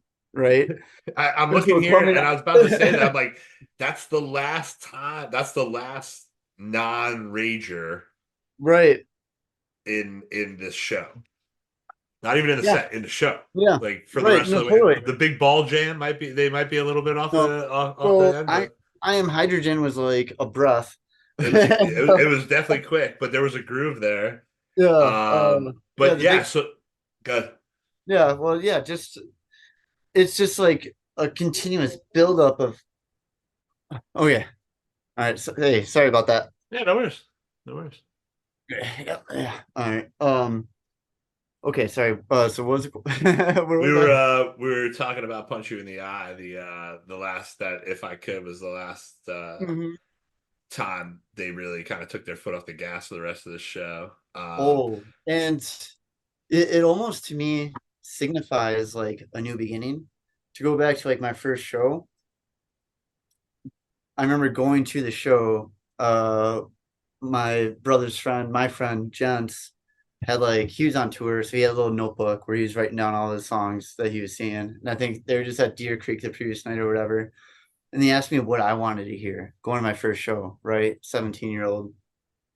I'm like, I think the best song they could ever open with is Punch You in the Eye. And June 20th, 2009, my first show, they opened with Punch You in the Eye. And it's like, okay, I'm home. Like I called It it. it is the one of the top five best openers Oh, in the yeah. canon. It's got such a build up and an opening, And so like even in that moment of the show, you don't get such an early first set split open and melt anymore. And so in the context of me listening to this show, it's like, whoa, split open and melt this early? Like the set should be over. Right, right. I'll be back in you know, 15. Yeah. yeah. And I was playing Punch You in the Eye. So it's like a new set within the set. So that's kind of like what the experience was for me. Re-listening was like, whoa, okay, let's get it now. Uh, Punch You in the Eye to me is like an anthem to get pumped. Yeah, I agree. It's if you work out at all the Phish or run to Phish, this is definitely a version I would recommend putting into your mix because it's going to get Oh your yeah. BPMs going and your ass moving. Because Oh yeah. uh, I don't it's been a long time since I've re-listened to this era. To that point, I've kind of stayed where they are. Because you want to hear what they sound like now. And living in the past is not the best thing to do, but like to write down goddamn for me, like to be blown away this many years later, somebody who was there in time, like it really is. I think that's a great analogy you're saying about like it's like a third opener of the show in a way, like where they opened with Jim, 2001 opens the second set, but this kind of starts this final suite of the first set with a bang, and then into the next one, into Gin, into Bathtub Gin, and my first note here says they're hitting everything harder. Like Mm, it sounded like Fishman was hitting the drums like Bonham. Like it was just like everything just sounded harder. Like yes. everything they were doing was just more. And Angry is yeah, not the right word because it wasn't like an angry playing. It was just it's a aggressive. yeah, it's the urgency. It's the chase. It's like Yeah. full adrenaline. My note was a page on the intro to Bathtub Gin with how emphatic he was. Just with that first minute. You don't really get that anymore with the Bathtub Gin openers. And like whereas in this era, it's really prominent with the gin openers is just letting Paige go up and down on the organ and just kind of pull you in and sweep you up and down. And it makes Well, me the laugh. beauty of that is, and they're not 9 minutes like this one. That's the beauty of the new ones, the more modern ones, right? They're going to be Yeah, longer than this. Has got to be one of the quicker gins, I would imagine, yeah, in the in the catalog if you look it up. But 9 minutes, I had 9 minutes quick, but it's everything in this set is or the show is yeah. about this ferocious quick playing because I feel that way about most of the songs in the show. It's like yeah, it's gotta be one of the shortest versions ever yeah, for a lot of the songs. Yeah. and then they go in Scent of a Mule. My first note is pace continues. Like, because like if you're just even passively, it's impossible not to get caught up in this, just song after song after song of Nola, and we're so used to having that breather now, like it just keeps Yeah. coming. Well, and so you know what it makes me think of, and now I'm gonna sound like crazy to a lot of people, but if you like look into just like consciousness and metaphysics, right? How they say there's been like studies where they'll do a crossword puzzle where nobody knows the answer on the first day and only X amount of people get it right. But then the second day they'll do it again in Australia and three times as many people can like solve this crossword puzzle because it's already like existed on this plane. And you wonder in that collective energy with the OJ chase and that being live streamed on the news back in the 90s, you had to go to a TV and everyone's kind of glued to the TV watching the chase, even though that's not actively happening during this show.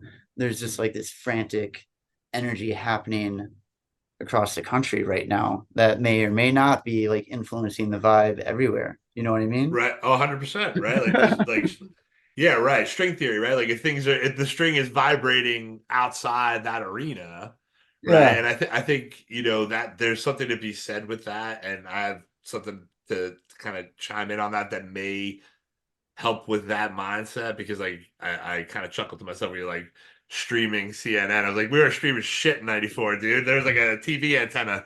Like there was no streaming anything. But the pace continued through Son of a Mule. I love me some of that Fiddler on the Roof, battling duel that has been going on since then. That's For some the of my favorite bluegrass stuff. fans. Yep. It's just so much fun. And then they closed the first set with Cavern, and my only note was it's Mike's turn.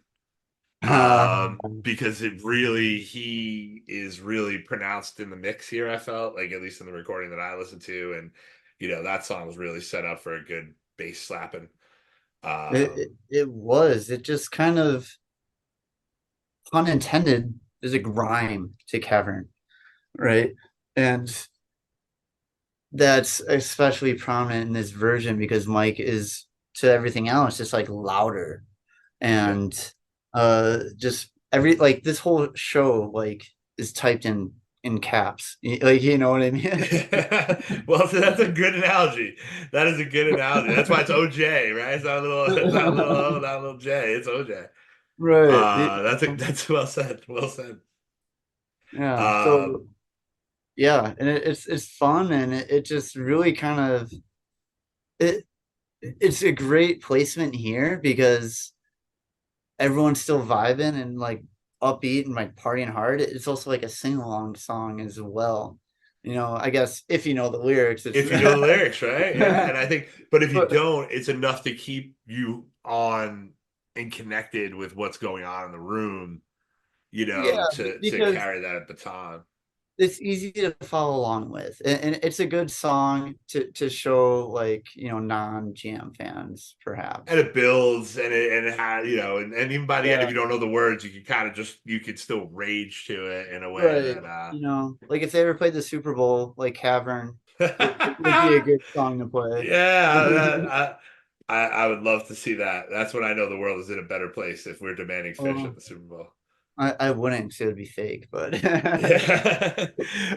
So the second set starts, and this is where we get verbal confirmation of OJ Brown. So let me add my little, I'm an old man and I was around in the '90s tidbit here. So I remember seeing them at MSG in '96, and Okay. the Yankees were in the World Series in Okay. October. And out by the concession area, there were TVs that they were feeding the game into, right? From what NBC, where was carrying the game. So I'm wondering if there was TVs at the bar area of this venue, at the time for now the crowd. So you don't No think way. so? No way. No, no, they didn't have TVs there when I've been there. No way. So let me just add a little historical context to this, because it's really hard now. And for those of you who have not seen it, I highly recommend seeing the 10-part ESPN OJ documentary. I know that's 10 parts and people are like, you're insane. But as someone who lived through it, it made me feel like I didn't. And that's how you know it's a good documentary, right? Because it just Okay. showed you things you thought you knew. But Sure. this was a monumental thing in American media, in American Oh, culture. right. And we were just coming out of maybe a couple years before this, the first Iraqi war, where that was televised, streamed, to your point, for the first time, or beamed at that point, I should say, into people's living rooms, where people were watching uh, real life drama unfold in real time, right? So, Yeah. so this OJ thing, this was just the precursor. For Christ's sake, Yeah. now we had the trial still to go after this, which was Right. Yeah. another So media yeah, it's one of circus. the first times in history that you have the whole country tuning into something at the same time outside of like a sports game. You And know? there's no way anyone in that room knows what this was to become Right. as it unfolded with a murder charge, all of the Sure. things like this. This is one of the funnier Phish shows that you'll ever hear. Right. When you consider it in context in real time, right? When we all didn't know that I'm sorry, well, allegedly murdered his wife. Sure. He was found not guilty, so not guilty. Um, Okay. okay. But they come out with 2001, and what's interesting here, it kind of really goes to the theme of what we're saying about the gin and the melt. It's only 3 minutes long. It's a Yeah. 3 minute 2001. Like, it's really, really short. I thought, again, it got cut off, but this is where the hilarity starts, right? It's This is gotta where be the one of sense the of humor. shortest ever. And similar to all these other songs. I mean, I didn't dive through the Fish.net stats, but No, I yeah, mean, 3 minutes, it's gotta be one of the shortest ever. Right? Similar to like a lot of these other songs. Um my first, I guess, funny curiosity about the whole OJ thing is like Fish fans in the 90s, how many were even like following sports ball and knew who OJ Simpson was? but here's the thing: OJ was bigger than sports. Was OJ he? was a spokesperson. He was a celebrity. He Okay, wasn't that's what I was like gonna ask. Was he like, what wasn't was he he? wasn't Yeah. just like a running back in football who was good, right? Like a Hall of Fame running Okay. back. He was Right. a spokesperson. He was a motivational speaker. He was somebody who, and the documentary goes into this, but he this was an OJ quote, I'm not white, I'm not black, I'm OJ. And he was Okay. able to go, and have access to country clubs and things like, he grew up poor. So like things he never thought he would have access to. So he played the game He's like to his Dennis Rodman. benefit. Except if without the wedding dress and the tats, and like Rodman didn't kill anybody that we're aware of. But like, I think that's what it was. He was a national spokesperson Okay.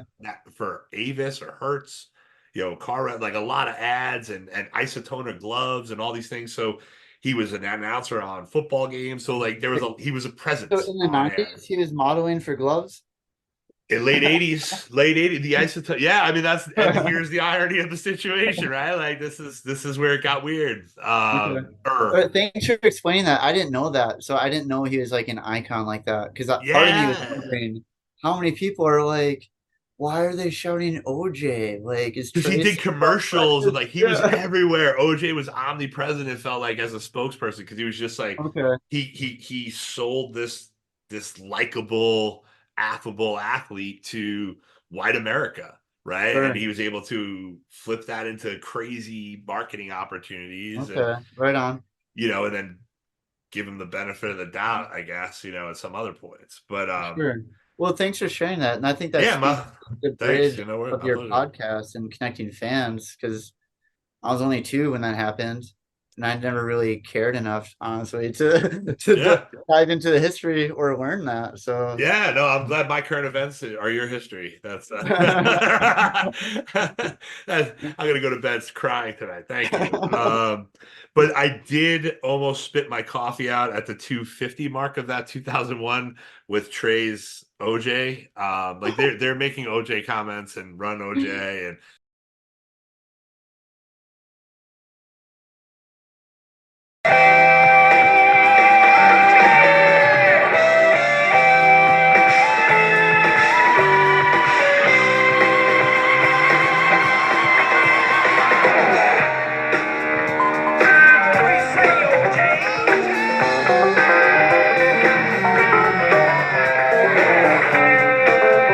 But OJ! OJ, like the way Trey does it is just absolutely hysterical. So if you just want to You hear it can at the 250 hear mark, the exuberance in his joy.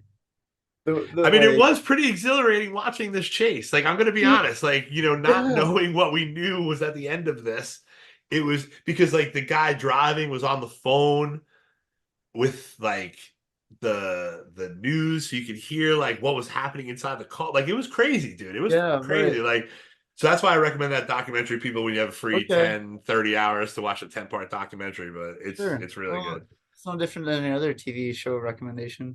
Right. It's fair. It's just one season. It's only one Yeah, season long. Into a straightforward sample, which is like the last straightforward thing of anything that happens in this show. yeah. It almost feels like they needed to play it because Hoist was out. Like it wasn't like Hmm. it wasn't even Well, and again, you tricked me like the others. Now I don't belong. okay. All right. All right. I got something for the rest of the show, so Well, I think the rest of the show they got you because like that's where right. Poor Heart, we get an OJ run OJ, right? Yep. Like that's part of it. And then what makes up like the meat of this second set is this Mike song segue fun fest into Yeah. into a Harpua segue fun fest, right? Like it's a very 94 thing here. This So Mike groove was incredible. it was so much fun. Yeah.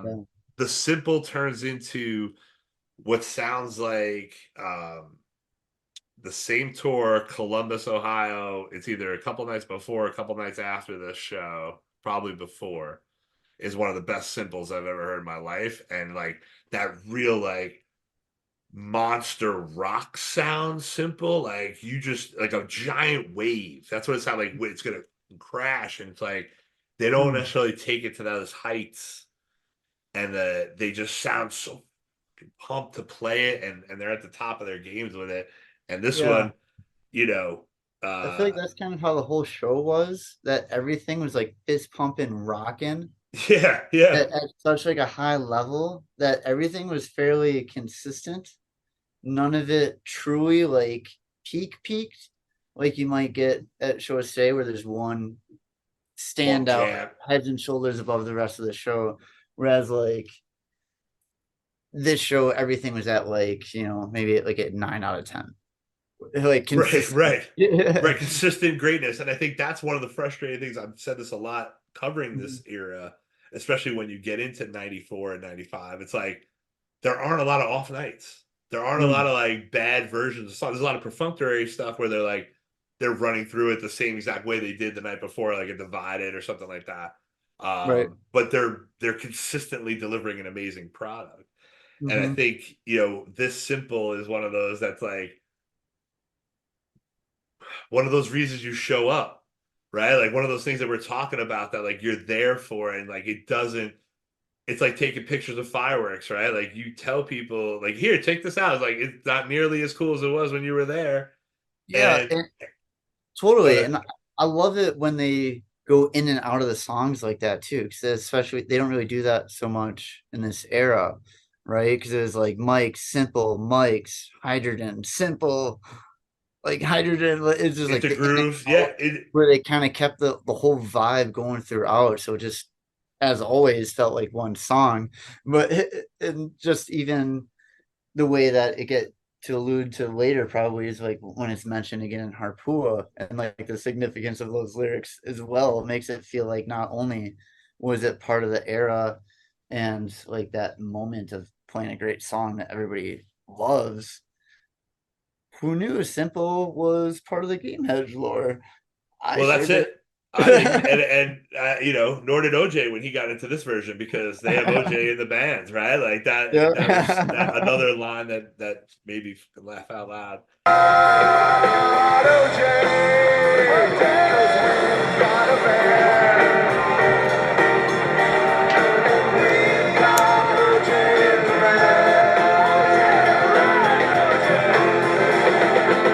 But to your point, like the hydrogen, the Weekapaw, and then you alluded to the Harpua, right? And I think it's insane to see that right back to back, like a Mike song, full suite into and a very 90s.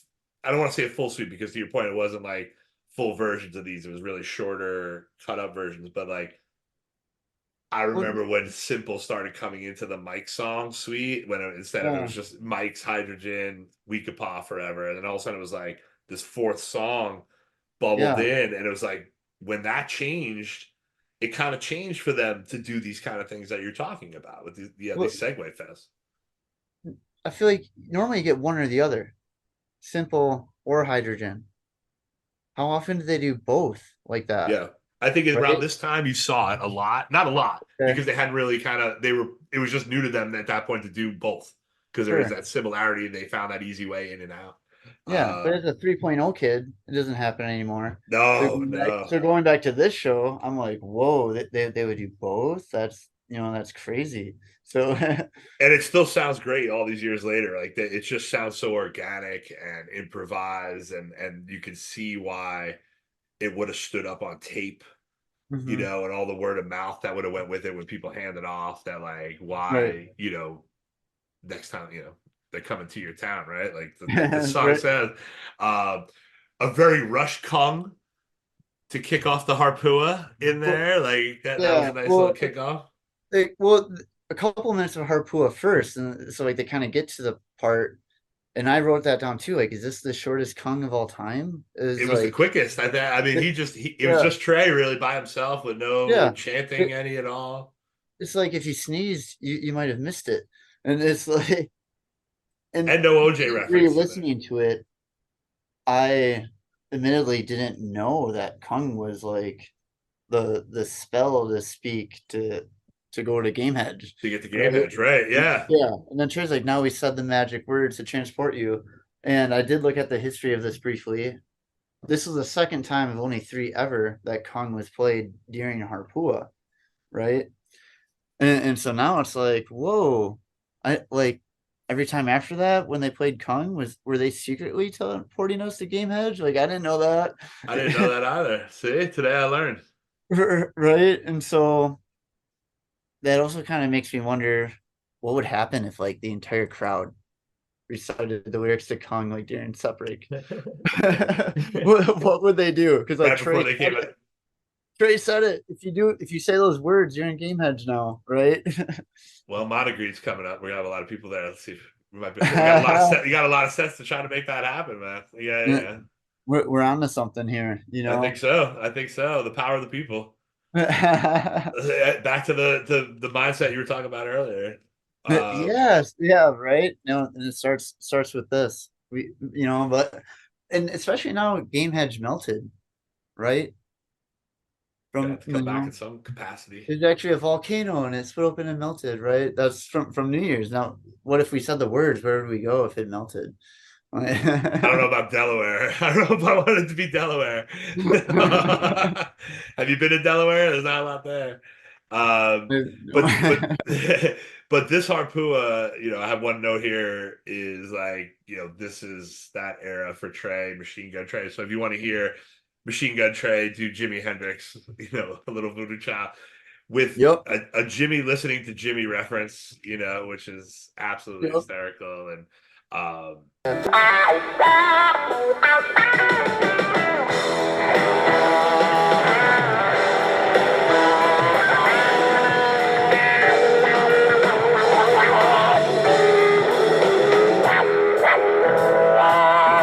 just really interesting placement. Long. I think that Harpua was 12 minutes, like the second part with the whole ending to it, and it really just played out like the rock song ending that it has on it. Yeah, it was the Harpuas today aren't like the Harpuas from the 90s. Where I feel like currently the Harpua versions might be more with the times or like whatever they're going through. Whereas back then it was more so adhering to the game hedge story. And so like in this Harpua, he's telling you all about game hedge, right? And I've there's been a time before where I listen to every single Harpua, but like it was almost like fresh years. Like I don't remember any of this, and so just the way that he's describing Harpua as a killing machine. And I still got to ask, like he talks about the owner of Harpua, but he doesn't actually say who Harpua's owner is. And I'm still kind of wondering, The old man, the old yeah, angry old man. Like, well, right, who is if that? you listen to the July 16th, 94 show, the last show of the summer tour, Yeah, that was my third show ever. okay, And then he tells the story that there's this old man who lives up in the mountain, and the yep, dog lives with this old man. yep, That's all you get. yeah. So all we know is But this old man. it's just an old man who was ostracized and lived up in the woods in Vermont and all that kind of stuff. Yeah, and But he but didn't think that the people in the town were singing simple. yeah, at that time I think it was like he just didn't like the people in the town ran him out maybe even at that point Yeah, in '94 like it sure. didn't turn into hate yet. Right. Well, yeah, Uh, the rave version was like they referenced simple during the Harpua, where it's like he's mad, like it sounded like the Grinch. It's exactly what I thought of. it's Like, not okay, that's not a bad call. like he's up in the mountain and he's mad that they're singing "We've Got It Simple" because we've got a band, and, Like and so he Whoville. trains his dog to go be a killer, and then his dog kills Poster Nutbag, and it's like the darker edge to Fish. Yeah, that definitely But one of the darker songs in the right, catalog. but that speaks to the theme, the whole OJ thing. Like, okay, here's a fight. Like, what actually happened? And actually, so a note that I really highlighted was Jimmy. So the cat Poster Nutbag wanted to go outside, and Jimmy says, "Don't do anything I wouldn't do." Right, that quote right there was brought back New Year's Eve 2022. I think it's the second night Possum encore, right? So one of the best encores I've ever seen. They're doing Possum, and like he's about to end, and he's about to finish. Like, remember, be safe. Don't do anything we wouldn't do. And then they redo the ending, and he did it 4 times, and he kept adding more and more to the story. Don't do anything we wouldn't do unless it's with you. Like, yeah, it's like 4 fake out endings. And so I kind of took that quote with me. Don't do anything I wouldn't do. I've been saying that to people ever since. And so Yeah, like here that's again in this Harpua, where it's like, whoa, that quote came from Jimmy. Jimmy's the one all along saying, don't do anything I wouldn't do. So and it keeps carrying on all these years later, right? Like that's the inside jokes of these bands that we talked about at the top, right? Like that mhm. they even keep the inside jokes going to keep people, Yeah. on their toes. And it's Um, was it intentional or not? Mondegreen. right, which is another fuck you into the joke, right? Uh, so then we got a Sparkle, which another just heater in this show. Um, Laughing, into laughing, fall apart. into what doesn't hold up well on tape, and it was fun in person, but like the big ball jams just like they're just not good audio. They just don't make Yeah. for good audio. It's the second one I've had to do, and I'm like, all right, this is skippable. And I don't It's like to skip things, but special. it's hard. It was a fantastic idea that was almost impossible to execute in a real musical cohesive kind of way, I think. Yeah, re-listening, because there was so much drums. Like honestly, if they you could just omit the title Big Ball Jam and lump it into Sparkle, and that's kind of if you're listening to the app and you didn't know the set list, that's what you would think That is there's that it's just just like, weird jam off of Sparkle, yeah, yeah. like a drumming outro. I kept thinking they're actually going to play My Sweet One, based on the drumming, and then yeah, kind of nothing. really happened. With Yeah. Even so live, it wasn't much, like, because it was these four balls that one coincided with each member of the band, so they were trying to yeah, mirror like what the ball would do, and then people like they'll take it and they'll try to hold it, so like then what, like right. the band member just doesn't play anything, like what do we do here, guys? Like, Yeah. and it was just, but it goes to show them thinking of ways to interact, to create more, to make it more of a us Hmm. thing versus Right. a we, yeah, I Again, mean a we thing and the versus first another. band to do that, you know. I'm sure. I mean, I never thought of that idea. I can't. I'm probably the first band to play chess against their audience and all that kind of shit too. Right. Yeah. So, last song from the Hoist album, Julius, which keeps up with that high energy of the show. Um, Very, very high energy. Before you take another step, don't blame it on yourself. and a murder, and a murder, right? It's Yep. Caesar. This is about a Right. murder, right? On the Beware the Ides of March. Oh, yeah, you're right. I never connected those dots. That's a straight up Okay, murder. right on. Uh, into Frankenstein. If you asked me in 1996 what my favorite Phish cover was, this would be the answer, right? Mm. But they've added so many to the catalog since then that, like, when I heard this, it took me back because, like, this is just perfection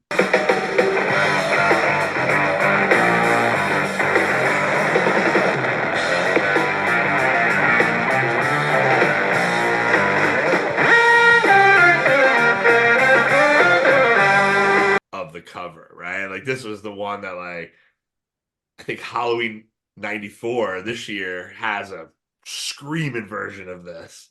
Right. I think they opened the show with it. Actually, did they open the show with it? I think they might have opened Halloween '94 with Frankenstein, maybe.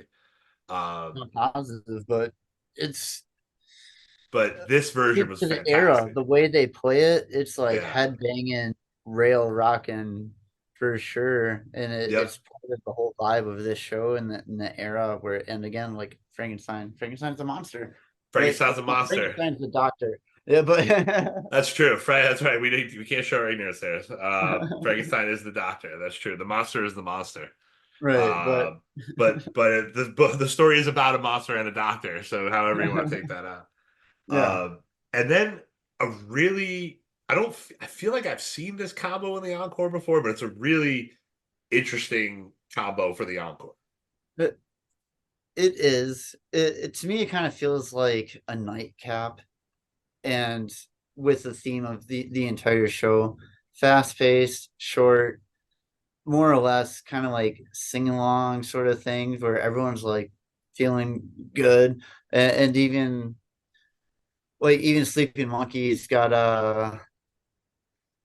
wallowing in fear.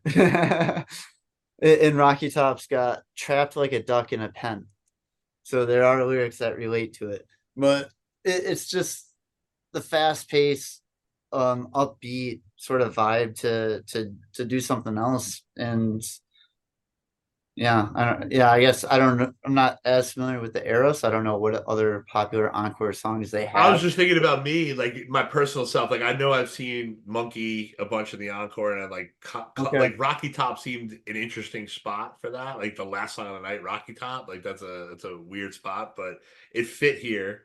Hmm. Um, Sleeping Monkey to me like is could be one of the most like rockin' ass Trey Jimi Hendrix. Like for me, that solo, like that guitar part, like I could just see like Hendrix shredding that part at the ending part of Sleeping Monkey. And You playing Jimmy? Yeah. yeah, Jimmy before. So like this was a unique ending, I thought, to the show that like obviously was delivering news in real time to an audience who may or may not known what the hell they were talking about the whole time, which is, Yeah. I've heard shows where they're giving scores, to games locally because, like, there's Right. playoffs going on and stuff like that, and Yep. so trying to keep the local audience in the know. Uh, but I think it's such a great, not only a time capsule of the band, a time capsule of American history of how information is shared now and then, right? Where everybody at set break would have known what the hell happened, right? So everybody, like every OJ, people would have been like, there would have been a response. And that ignorance that we had back then, we were lucky in a lot of ways. We were lucky you got to do things like this. You got to not necessarily have to live in the moment with the phone. It makes those moments more meaningful. Yeah. And like sure. how you found out about it, because it's more of an experience that you have to like engage yourself with and like put in effort and be present. Whereas now it's like you can look up anything in a matter of seconds, and then it's easier to forget because you find it out so fast, and there's not like any sort of significance to it. Yeah, I mean, I can't believe how many people I watch at a show watch the show through their phone, like record the whole concert on their phone. I'm like, you go home and watch that, dude? Like, you were there. Like, what are you doing? Like, what are you doing? Like, and it looks like shit. What are you doing? Like, but it blows my mind, and I'm not one to do that. Like, I'll take one picture all night, and I'm like, cool, done, put it away, and I'm here. But to each his own. We all pay the same price. You do whatever the hell you want. Don't hurt anybody. So I try to, yeah. Go ahead. Yeah. What were you saying? I was gonna say I try to cap my videos at 1 minute tops because right. Yeah, that's what Instagram cuts you off at if you're trying to share multiple. Or you're sending it to a friend. Oh shit, this was crazy. That kind of stuff. But like, if you start from the beginning and the only breaks you take are when they're not on stage, it's like, aren't your arms killing you like at this point? Yeah, you might as well be on the couch. Exactly. You'd be on the couch. So you had said earlier, usually I ask folks to recommend a show post 2011 to me. Yep. You had mentioned that Nashville show 8/4/21 as being the one. So I'm excited. It's a year, 2015, 2021 seems to be coming up a lot in people recommending shows, right? So much like we talked about 94 being one of those years for the band, there's obviously something in the sauce for 15 and as you and I have talked about 21 through today, of what this band is doing. So I really appreciate your time, man. Thanks for taking the time tonight to talk Phish and break down this show from your neck of the woods. Yeah, thanks, Bill. This was awesome. Super excited about everything you're doing. Your podcast idea, super cool. I appreciate the mission, your intention. This is really fun. Appreciate it. As always, I love talking about Phish. Excited to see what's next. So hell yeah, man. Well, hopefully we'll cross paths. I'm going to be at Monte Green. I'm sure you'll be at Monte Green as well. And my hope is to have this hopefully going still by then and do some live podcasts from Monte Green. And right on. That'd be cool. Would love to have you back. Absolutely. Fuck yeah. Very cool. All right. Thank you for your time again, Allison. I'll shoot you a note when this is ready to go. All right, sweet. Thanks. Nice meeting you. All right. Have a good night. Likewise. Yeah. Peace. That I have breathed since I was 10. I hope this happens once again. Thanks for listening. If you'd like to be a guest on an upcoming episode or recommend a show for a future podcast, contact me at This Happened Once Before Podcast on Facebook, at THOB Podcast on Instagram, or at happenedoncebefore@gmail.com. Thanks for listening, and I hope this happens once again. I hope this happens once again.